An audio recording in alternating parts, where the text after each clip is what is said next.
This 17 News at Noon podcast is brought to you by Clinica Sierra Vista. Welcome back to the 17 News at Noon podcast, where we share your news on your schedule. Good afternoon, and thank you for joining us for 17 News at Noon. I'm Moses Small, and today for Elena Rusk. The nation's highest court this morning ruling the Constitution provides a right to carry a gun outside the home, marking a major decision on the meaning of the Second Amendment. NBC's Bree Jackson has details. In a 6-3 ruling, the Supreme Court struck down a New York gun control law requiring people to demonstrate a special need for a license to carry a concealed weapon outside of their home. Today is a disgraceful decision.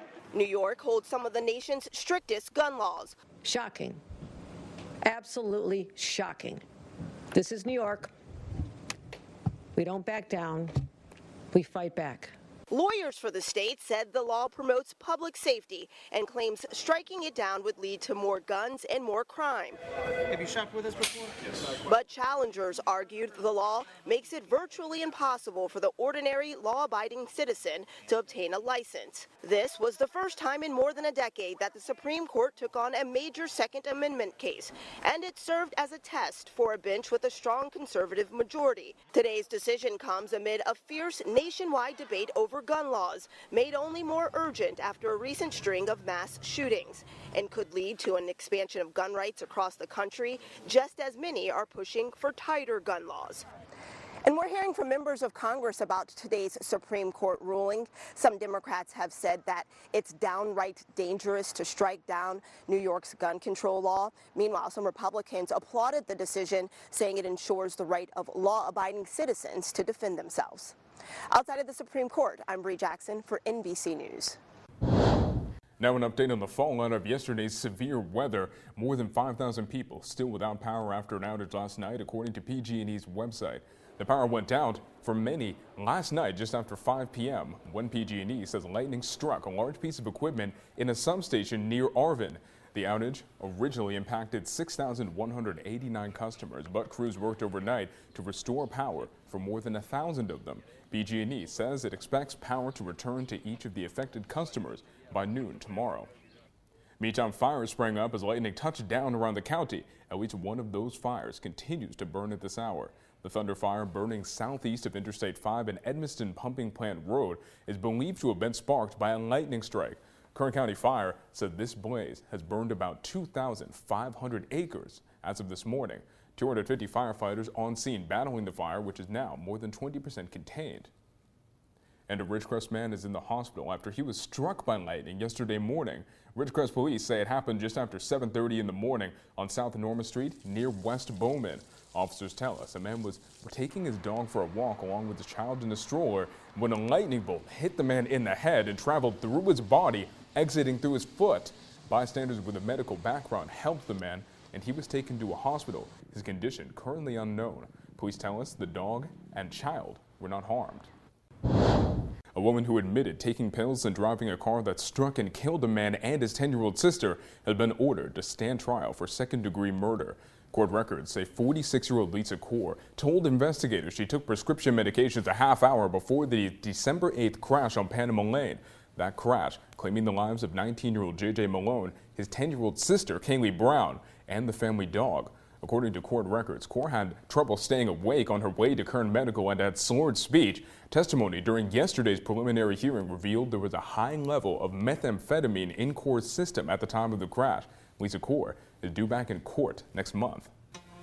Due this afternoon in your 17 follow-up file, court documents say law enforcement seized nearly $100,000 cash and 95 pounds of meth after an apartment fire in Oildale last week. The fire erupted June 16th, consuming an apartment building on McCray Street just north of West China Grade Loop. Video sent to 17 News shows neighbors gathering to watch as county fire crews work to douse the flames. The blaze forcing more than a dozen people to leave their homes. Thick smoke could be seen for miles. Court records say firefighters checked an apartment for safety reasons, uncovering a large amount of cash in a duffel bag along with the suspected drugs. Sheriff's deputies then found more drugs and more money. Charges were not listed against the person named on the apartment's lease as of news time. We'll update this story as soon as we learn more. Hello, this is Tim Callahan with Clinica Sierra Vista, and we're excited to unveil the Community Health Center of the Future, our comprehensive care center. It's located right across the street from Memorial Hospital. We have every service under one roof, from family medicine, OBGYN care, dental services for adults and children, behavioral health, and much more. So find your way to better care at Clinica Sierra Vista this year at our comprehensive care center. Visit our website, clinicasierravista.org, for the latest on this project. We'll see you soon. In your 17 Business Watch, the Food and Drug Administration has ordered Juul to stop selling its e-cigarette products and remove them from store shelves, citing a lack of data and evidence to assess their potential health risks. Under the order, Juul must stop selling and distributing its e-cigarette device along with 4 types of Juul pods, which come in Virginia tobacco and menthol flavors. The order does not prevent consumers from possessing or using Juul products. Parents, politicians, and anti-tobacco advocates wanted a ban on the devices that many blame for the rise in underage vaping. Meantime, e-cigarette supporters say they can help smokers cut back on regular cigarettes. And now let's take a look at current gas prices. According to AAA, the national average price for a gallon of gas, $4.94. California state average much higher at $6.36, and Kern County not much better, averaging $6.35. Our website, kget.com, tracks the lowest prices in the Bakersfield area thanks to GasBuddy.com. Today, that lowest price, $5.69. You can find it at Varsity on Baker Street in East Bakersfield. But those prices change often, so find the lowest price at a station near you at kget.com. Today marks 50 years since the passage of Title IX, the landmark education amendment that paved the way for progression in women's sports. Vice President Kamala Harris made an appearance at a Title IX event in Washington, D.C. yesterday to celebrate. Title IX outlawed discrimination on the basis of sex in federally funded education programs. The amendment helped secure footholds for women's collegiate sports and shifted the sports landscape towards equality. The VP, along with Second Gentleman Doug Emhoff and Education Secretary Miguel Cardona, visited American University, where the Women's Sports Foundation was hosting a Title IX Sports and STEM Field Day. Vice President Harris walked around the gym and talked to a number of girls who explained various projects to her. She also watched students take turns shooting basketballs before attempting a few free throws of her own.